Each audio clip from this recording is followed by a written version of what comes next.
This morning we are going to be in Ecclesiastes chapter 3, if you want to find that, but we'll have it up on the screen. If you don't have a Bible with you, that's no problem. What is your... Is there a feedback here somewhere? Can you hear that? Maybe it's just me. What is your favourite type? And you're probably thinking, well, Brian, what do you mean type exactly? Are you talking about type of ice cream, type of music, type of people? What are you talking about? Well, actually, what I'm talking about is what is your favourite type, as in font?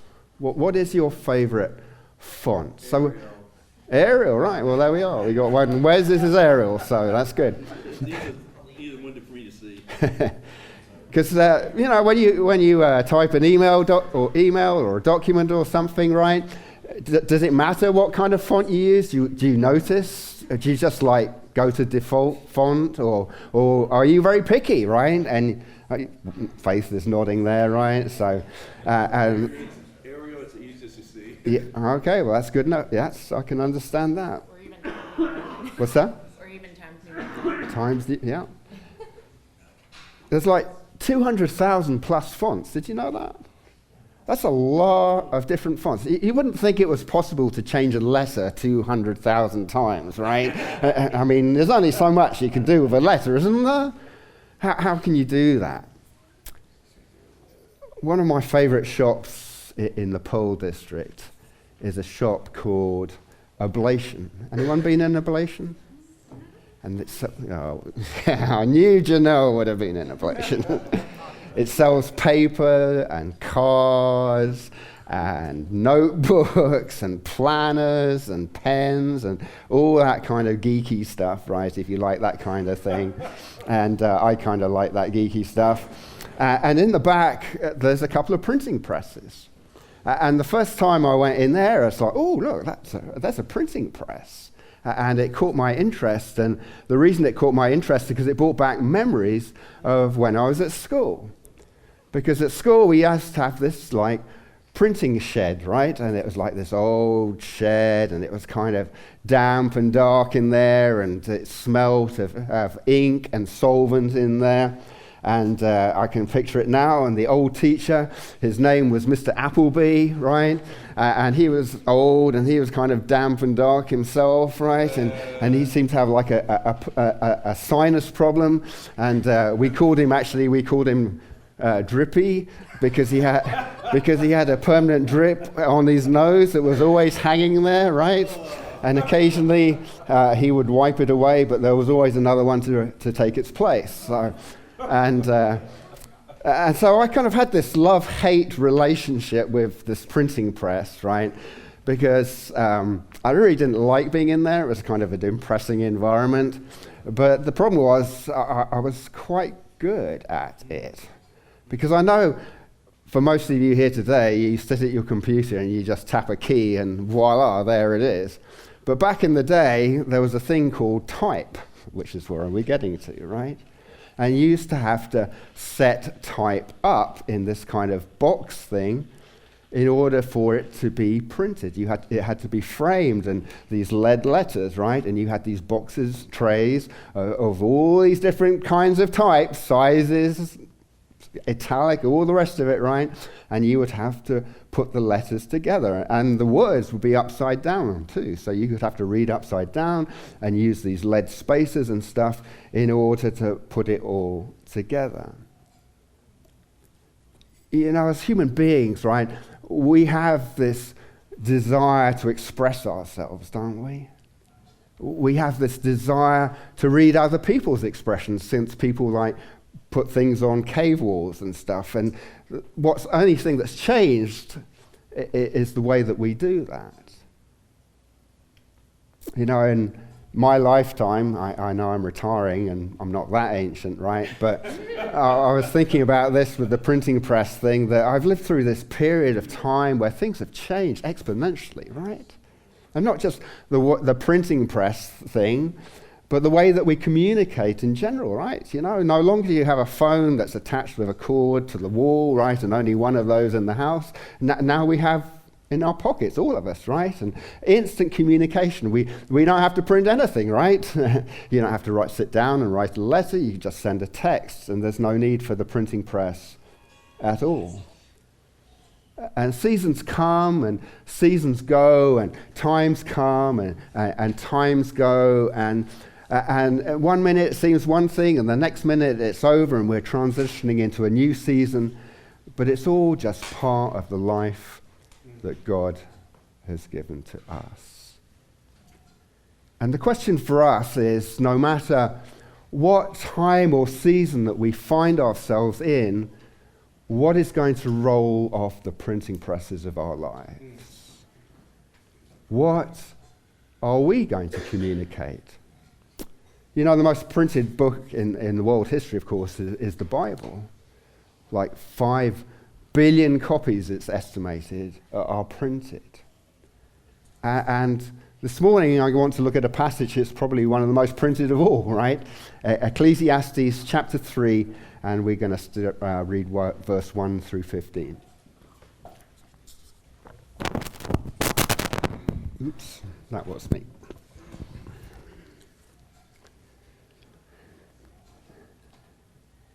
For everything there is a season, and a time for every matter under heaven. A time to be born and a time to die. A time to plant and a time to pluck up what is planted. A time to kill and a time to heal. A time to break down and a time to build up. A time to weep and a time to laugh. A time to mourn and a time to dance. A time to cast away stones and a time to gather stones together. A time to embrace and a time to refrain from embracing. A time to seek and a time to lose. A time to keep and a time to cast away. A time to tear and a time to sow. A time to keep silence and a time to speak. A time to love and a time to hate. A time for war and a time for peace. What gain has the worker from his toil? I have seen the business that God has given to the children of man to be busy with. He has made everything beautiful in its time. Also, he has put eternity into man's heart, yet so that he cannot find out what God has done from the beginning to the end. I perceived that there is nothing better for them than to be joyful and to do good as long as they live. Also, that everyone should eat and drink and take pleasure in all his toil. This is God's gift to man. I perceive that whatever God does endures forever. Nothing can be added to it, nor anything taken from it. God has done it so that the people fear before him. That which is already has been, that which is to be already has been, and God seeks what has been driven away. I was chatting with Water last Sunday, and he was telling me that he was trying to put a song together for this passage, right? And I just casually mentioned, I think that's been done before. And he kind of looked at me blankly, and I thought, well, maybe he doesn't know that song because it was quite a long time ago now. And in fact, it was number 1 in 1965. That is a long time ago. And it was, of course, the Byrds, Turn, Turn, Turn, right? And even if you don't know it, you probably heard it in the background. It was used in the Forrest Gump and other films, right? And I was reading about how it came about. And the guy that wrote it, Peter Seeger, he was under pressure from his publisher to come up with a new song. And it's the account is in this book, Life of a Song. It says he turned to his pocket notebook where he jotted down pieces of text for recycling. He found parts of the Bible he had copied, verses by a bearded fellow with sandals, a tough-minded fellow called Ecclesiastes, Seeger recalled. Specifically, it was Ecclesiastes 3:1-8, from whom one of the wisdom books of the Old Testament collections of truths and sayings. The word attributed a season to a series of opposing actions, a time to be born, a time to die, a time to plant, a time to reap, a time to kill, and time to heal, etc. Seeger took the text almost verbatim. He added the turn, turn to build a chorus and tacked on his own hopeful concluding line for Cold War audiences, a time of peace. I swear it's not too late. To Seeger, it was another protest song, a call for transition. His publisher didn't seem to get it. Wonderful, he wrote back, just what I'd hoped for. Well, I'm not sure that Koloff, the author of Ecclesiastes, would like being called just a bearded, tough guy in sandals. Actually, the title means teacher, preacher, collector, or leader of the assembly. And of course, in chapter 1, verse 1, he's identified as the son of David, king of Jerusalem. Remember Solomon, right? He had started off by asking God for wisdom. He didn't ask for anything else. He asked for wisdom how to lead God's people. And God granted that to him. And immediately Solomon displayed that great wisdom, didn't he? He had that, and he didn't have a printing press back then, but wisdom was verbally transmitted through oral sayings, and it was written down, and it was Solomon's wisdom, and it was other people's wisdom, and it was all collected together. And in fact, in our Bibles, we have 5 wisdom books, in fact, don't we? And the most obvious wisdom book is the book of Proverbs. Proverbs starts off with a father instructing his son about 2 ways to go about life: the wise way and the foolish way. And if you do the wise way, life is going to work out good for you. And if you do the foolish way, well, not so much, right? It's not going to go so well for you.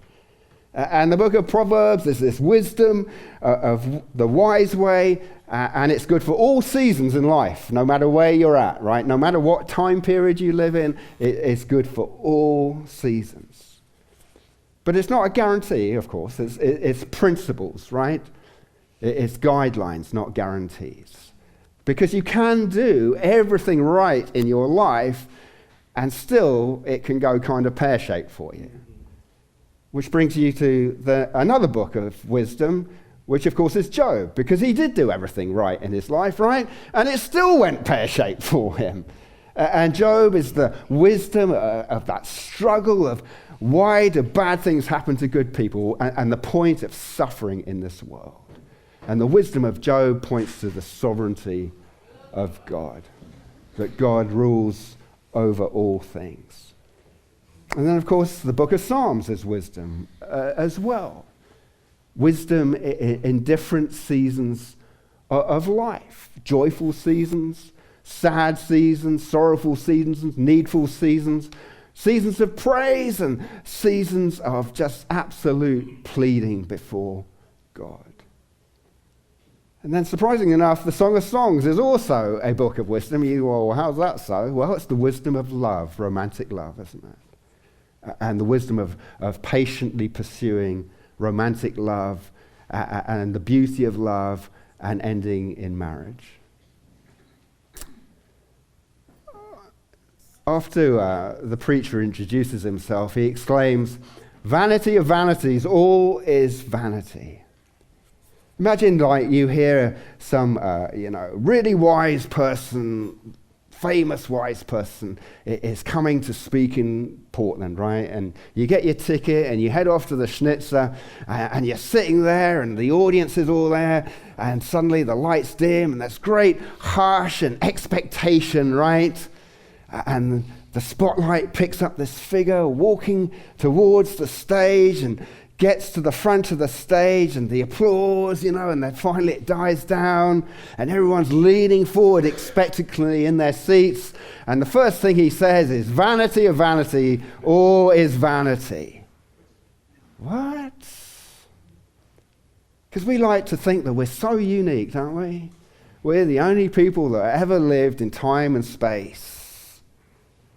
And yet we're not. Chapter 1, verse 9, the author says, "What has been is what will be, and what has been done is what will be done, and there is nothing new under the sun." So what has led the wisest man in the world to this conclusion? Well, not only had God given Solomon wisdom, right, but he'd given Solomon everything else, right? Wealth and fame and power. And, the problem is with all that stuff, it can take you off track. And it took Solomon off track, didn't he? Because he had like 700 wives and 300 concubines. No doubt he wished he'd had a printing press because he had to spend all his time writing cards, But, as he tried to accommodate all that stuff, he brought in all these other spiritual things too into his life as well. And he's living his time and his season now without God.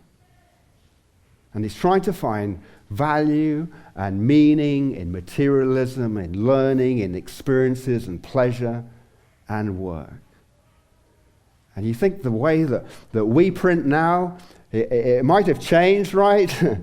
But we go looking in all those same places for those same things that Solomon did. And you know what technology does for us? It allows us to do that even faster and even more. In fact, it allows all of us to live like Solomon, doesn't it? That's what it does. It's not that those things are bad per se. I'm not some kind of Luddite, right? But we should know that that's what happens. Life becomes vanity. So how should we set our times and our seasons? Well, that's a good question. And let's chat about that. Because firstly, we need to recognize parameters. The chapter starts off, for everything there is a season and a time for every matter under heaven. A time to be born, and a time to die, a time to plant, and a time to pluck up what is planted. In other words, there's a beginning and end, right? A beginning and end to everything on this earth. Animal, vegetable, mineral, whatever it is. Beginning and end. Just imagine if there was no beginning and end. That we were just permanently stuck in this kind of middle, in this morass. I know some of you can read Greek, right? But trying to read the ancient Greek as it was written, it's hard, isn't it? A, they write really small. And B, there were no punctuation marks and no sentences and no paragraphs because it was all written on papyrus and it's just a stream of writing. And it's kind of hard to know where sentences begin and sentences end and where it should all be. But these things were surmised because the ancients, they read out loud, and so with the intonation of the words and the syntax and the vocabulary, that they could understand where the beginning and the ending was. But of course, we don't read like that today. We need punctuation marks, we need full stops, we need sentences, and we need paragraphs to read it properly. And beginnings and endings are the punctuation marks in our lives, if you like. And we need those to help us make sense of our lives. If we don't have those in our lives, it leaves us swimming in vanity. We start with birth. Obviously, we don't remember that, but we have a little certificate somewhere tucked away that tells us where and when we were born. And then there's a beginning, we start drinking milk, and then that ends, and we start eating solid food. And so these beginnings and endings go on through life. We stop crawling, we start walking, and so on and so on. And of course, parents love to record all those things, right? And the first time you printed, and all that kind of stuff, and keep your artwork, and bring it out, at the most inopportune times, to embarrass you, of course. The Israelites, when they crossed over the Jordan, what did they do? God told them to fish some stones out of the riverbed, and they built a marker because it was a marker to the end of their time in the wilderness and the beginning of their time in the promised land. It was going to be a different life for them. It's kind of like baptism for us, right? It's a marker. It marks the beginning of our time where we start to follow Jesus Christ as our Lord and Saviour. Which do you like better, beginnings or endings? It's kind of a trick question, really, is it? Because you can't really have one without the other, can you? You have to have an end to have a beginning, but sometimes it can seem a bit like that, right? Because beginnings are exciting, aren't they? It's like, oh, it's a new step, a new adventure, a new season, and it's untainted and it's full of fresh promise, right? And sometimes endings can be good too. You know, you're leaving a job you absolutely hate, and so you just, it's great, right? Great ending. But often endings are hard, right? Because it means change. And change is difficult. And sometimes change is unwanted. Especially if change isn't initiated by you. That's my way I think, right? If I initiate the change, it's great. But if someone else does it, not so keen on that. Henry Cloud wrote a book called Necessary Endings. Maybe some of you have read that. Because endings are a necessary part of life. And sometimes endings are natural, right? Like retirement. It's natural. We reach a certain stage of life, and that's where we are today, right? It's been a wonderful season.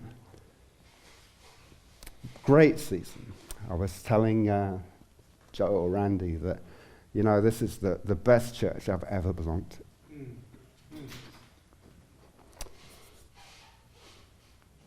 Great leadership team. It's just a superb church. You've been such a blessing. But it's a natural ending for me here. And, you know, Dustin and Dawn, you're going to welcome them in, and this church is going to go on from strength to strength. I know it. It's a natural season and ending in life. But sometimes, you know, we get to an ending and it's hard to let go, right? I mean, I wish I was 10, 15 years younger, because then I wouldn't be ending here. And I could pretend, right, that I was 10 or 15 years younger, and I could just keep going, right? And sometimes that's what leaders do, by the way. They hang on, and they should be going, and it should be coming to a natural ending, but they don't want to lose power or identity, or they think the organization can't go on without them, or someone new will come in and change things, and I don't really want that to happen, right? And it happens in all kinds of dysfunctional relationships where we don't want that ending to come. We know it should come, but we hang on because change is hard. You know, it's not the printing that's the difficult part. It's the editing that's the hard part. Good editing makes better reading, doesn't it? And some of it just needs to be binned, frankly. You know, we have to edit so we can have new growth and flourish. And our beginnings and our endings also take place within this larger framework as well. Kind of like the margins on a document. You know, when you don't get that set properly and you print and you pull it off the printer, you go, what? And half of it's missing, right? And it just doesn't make any sense. And if our beginnings and our endings aren't set within God's beginnings and endings, then our lives aren't going to make sense. Our beginnings and endings, if they're set within God's beginnings and endings, that's our syntax, that's our punctuation, that's our vocabulary, that's us being in God's redemption story. It begins with Adam and Eve. And they thought it had ended when they left the garden, but in fact, there was beginnings and endings all the way through God's story of redemption. Abraham and Jacob and Joseph and Moses and Joshua and David. They're all markers, right? Beginnings and endings, but it's all leading up in God's redemption plan, because the beginning and ending is in Jesus Christ. And if our beginning and ending isn't in Jesus, then it's all vanity. Jesus is our punctuation mark. Jesus told this story one time about this wealthy farmer who had this bumper crop, right? And rather than distribute it, and share it around his community, he decided he would tear down his barns and he would build bigger barns and he would take early retirement himself and kick back and put his feet up. But he'd forgotten one important punctuation mark. And Jesus said, "But God said to him, 'Fool, this night your soul is required of you. And the things that you have prepared, whose will they be? So is the one who lays up treasure for himself and is not rich towards God.'" So what are your parameters this morning? Where are your beginnings and endings? Secondly, we come to patterns. So verse 2 to 8 that has 14 pairs of contrasting opposites, right? Born, die, weep, laugh, seek, lose. It's a pattern of Hebrew poetry. Where's Jeremiah? There he is. Chiasm, right, Jeremiah? There's a chiasm in this passage here. In other words, you can kind of fold it in half, right? And it matches. I've been texting our good friend Jeremiah Reyes in the Philippines, and sorry? How's he doing? He's doing good, Wes, thanks, yeah. And I was asking him, because I'd read this thing that the Philippines has the longest Christmas season of anywhere in the world. And Jeremiah confirmed that for me, and he told me it's called the Ber, that every month that ends in Ber, so that's September, October, November, December, they celebrate Christmas. It's like, wow. And we thought that was bad here. I was complaining last November about Christmas songs in November. I would really not like like the Philippines. Actually, I had a little side note here. I was going to go out and visit him at some point, but I need to remember not to go in September, October, November. Because that would really annoy me, frankly. But it's not just Christmas, right, that creeps into other seasons, is it? Well, Caleb's not here, but, Caleb and I, we talk a lot of sports together. And but one thing about in the US is, like, actually the sports seasons, they have stayed pretty much where they're supposed to stay. But like in England, when you talk about football season, that used to mean like winter. And now it means all year long. And the same with cricket too, for that matter. I know you have no idea what that is, but again, it means not just summer, but all year long. It's like, what on earth? And we've kind of lost these seasons because, mainly through money, they've just been extended, and we lose the rhythms of life. And when we lose the rhythms of life, we get lost on the page of where we are in life. Because when we don't know what season we are in, we're going to get into trouble. We're going to be printing Christmas cards in summer and summer scenes in winter, and none of it is going to make any sense whatsoever. Because, right, we have the option to eliminate seasons, don't we? I mean, you don't like the weather here in Portland, You could be a snowbird and go, you ever thought of that, Joe? You could be a snowbird and head for Arizona, right? And I'm not knocking that, because as I get older, I understand that, right? You don't like the winters up here as much. You feel it more, right? And who doesn't want an endless summer or an endless Christmas? Who wants or needs an off season? Well, actually, we all do. We all need an off season, because we forget that we are part of God's naturally created order. I hate to tell you, but you're not God. And I'm not God either. I know that's hard for you to grasp, but...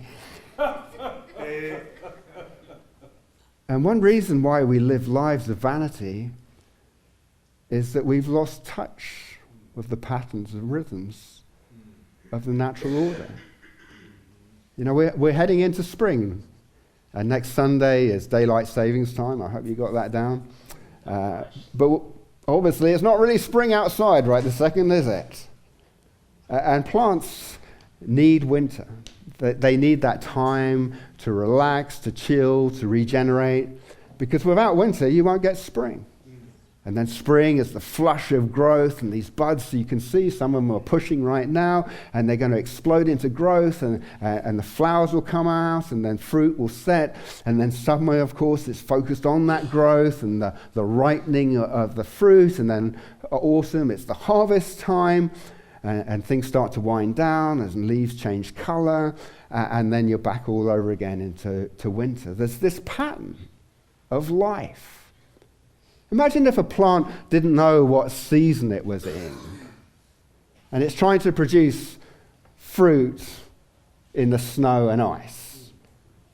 Or when the sun is out and it should be producing stuff, it all goes dormant and just ignored it. It would be a disaster, wouldn't it? Do you know what season you are in?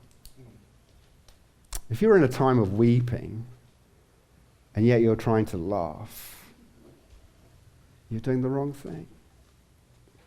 Or if you're trying to dance your way through mourning, again, you're doing the wrong thing.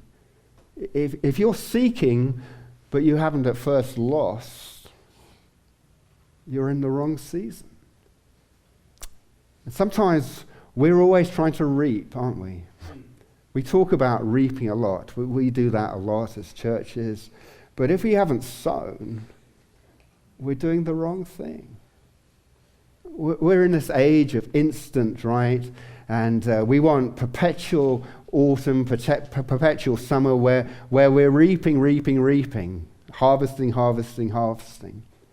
But we know as Garden Church here in Old Town, there's a lot of sowing to do first.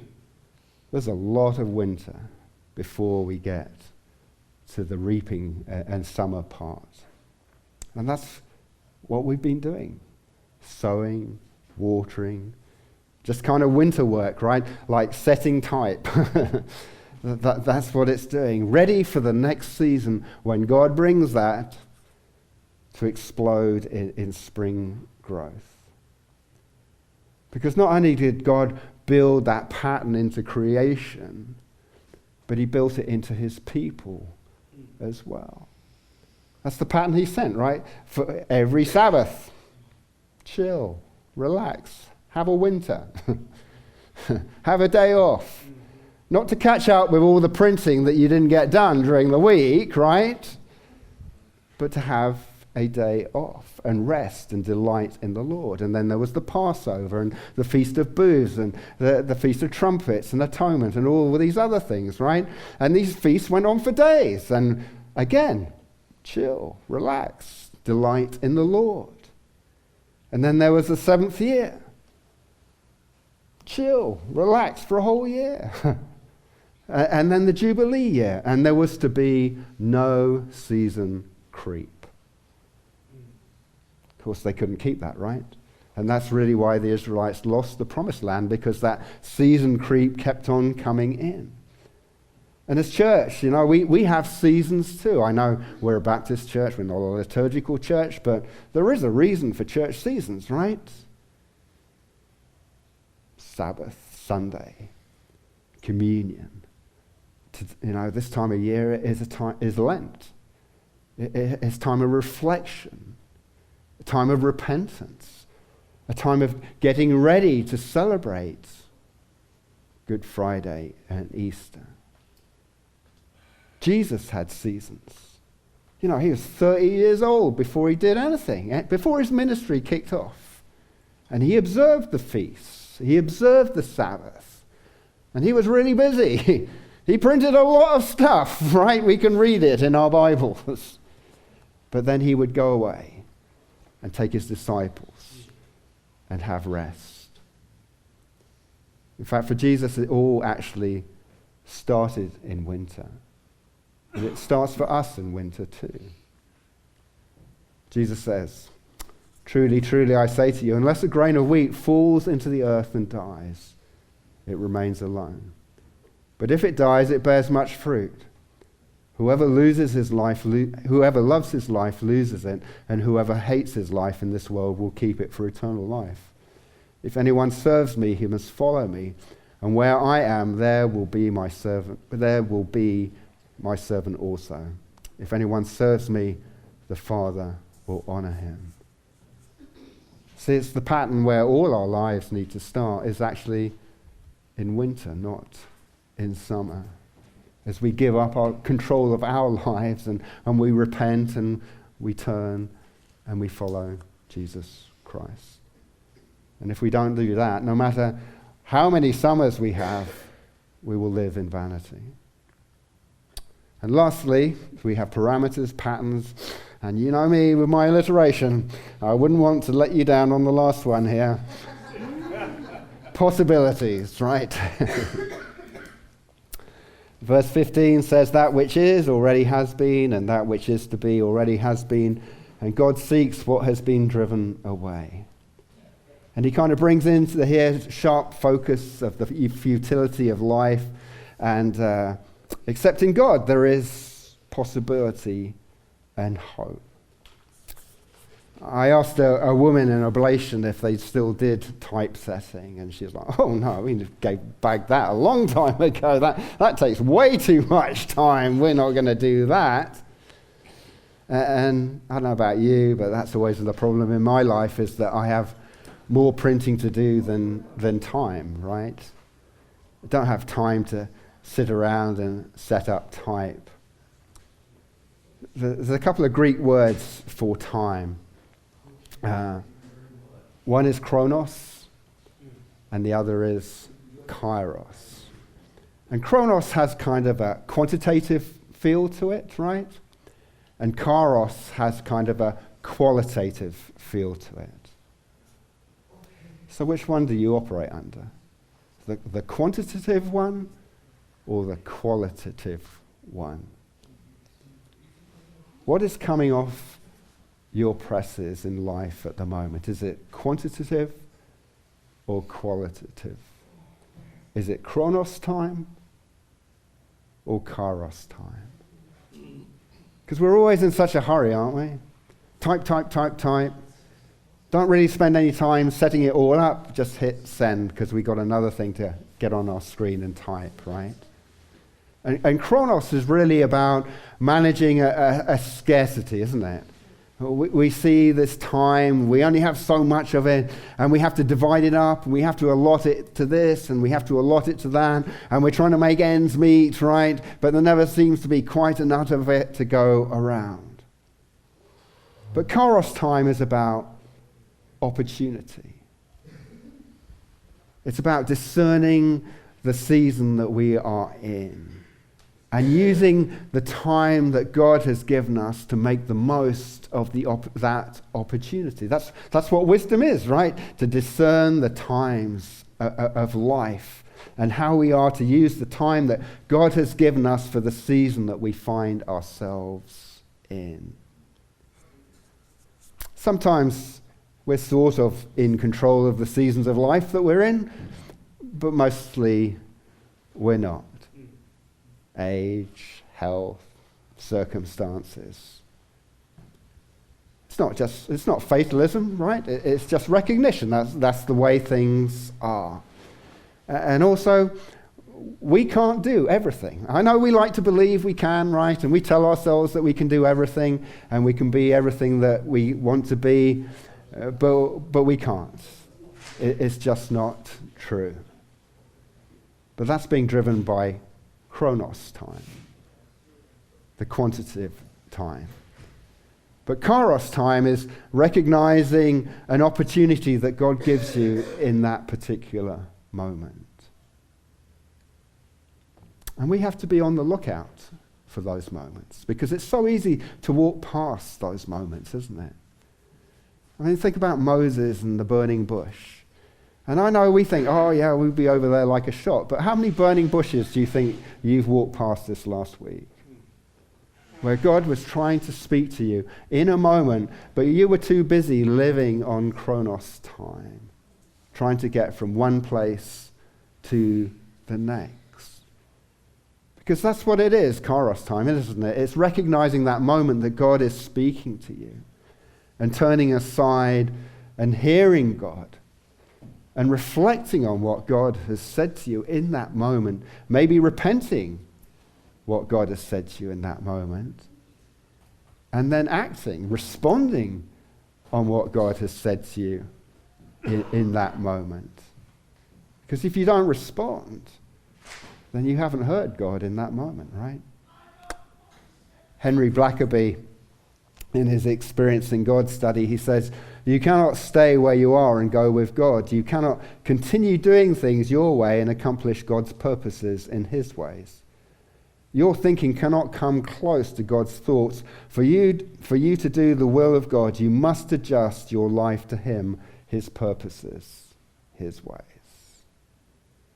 And I would also suggest that when we do Kairos time, when we examine our steps and life moment by moment, we do that in community, right? We do that together. We need each other's input into our lives, and that's why we're here as a church this morning. That's why we do life groups, because we absolutely need that. Another book I'm going to throw at you is Eugene Peterson's The Long Obedience in the Same Direction. If you haven't read that, you should absolutely read that. And in that book, he laments that too many Christians are tourists, not pilgrims. Because a tourist, right, is there to cram in as much as they can, right, in the shortest amount of time possible. They're just there to see the sights, right? You just rush around and see the sights, and that's it. But Jesus' followers are not supposed to be tourists. Jesus' followers are supposed to be pilgrims. There's a big difference. Because a pilgrimage is made step by step. A pilgrimage is made moment by moment. A tourist goes home after seeing all the sights and has an album full of photos, right? Tick, done that, off the list, on to the next thing, right? But there's no destination. It's just filling time. And what does the preacher call that? Vanity. Vanity of vanities. Isn't it so easy, even for us as Jesus followers, to get sucked into that, isn't it? You know, Leslie and I, we got to go to Rome to see Hunter, back in November was that? And you know, and it's just such an amazing place, and you're there for 4 days, and there's just so much to see. And you get the camera out, and click, click, and round to the next, click, click, and suddenly you find yourself just looking through all these things through a viewfinder, right? And it's like, to what purpose? Because not only is there history there, but God is speaking in those moments too, and I was in danger of missing some of those moments. And the pilgrim has a destination in mind. And each moment, right, is a step towards that destination. That's what discipleship is. It's a step by step. It's a moment by moment encounter with God. It's not done in a day or a month or a year. It's done over a lifetime of moments, recognizing God speaking to us and responding to God. Our lives are like a printing press. And we're printing something. And it comes off our press and it floats out and communicates to the people around us, to the community around us. And the question is for us is, what are we printing? Do we take the time to set up moment by moment? Or do we just dash it off as quickly as possible, check it off our list, and get the unicorn to fly away? That's a little Asana in-joke there. And move on to the next thing. In Peterson's book there, he uses the 15 Psalms of Ascent to kind of go through moment by moment. And traditionally it was used, these psalms were used by the Jews as they went up to the temple, and they were responses to moments in life, right? moments asking for deliverance and looking for help and protection and restoration or praising God. Whatever these moments were, they were in response to God. And they're the same moments that we go through in the pilgrimage of our lives too, step by step, moment by moment. It's qualitative time, not quantitative time. The psalmist tells us in one of those Psalms of Ascent, unless the Lord builds the house, those who build it labor in vain. Unless the Lord watches over the city, the watchmen stay awake in vain. It is in vain that you rise up early and go late to rest, eating the bread of anxious toil, for he gives to his beloved sleep. So what time are you using here this morning? Is it quantitative or qualitative? So what's your favorite time? How is your printing press set up here this morning? Do your parameters have the right beginnings and endings? Are they set in context of God's beginnings and endings? What kind of patterns are in your life? Do you just chase after endless summer?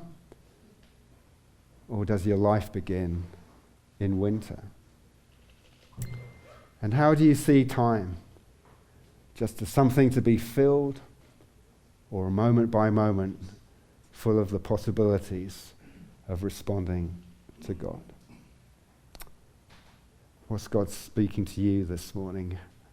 What is God saying to you about your time and season that you are in? The worship team's going to come up and play a song. I invite you during this song to grab the elements of communion, the bread and the juice that's sitting back there on the table.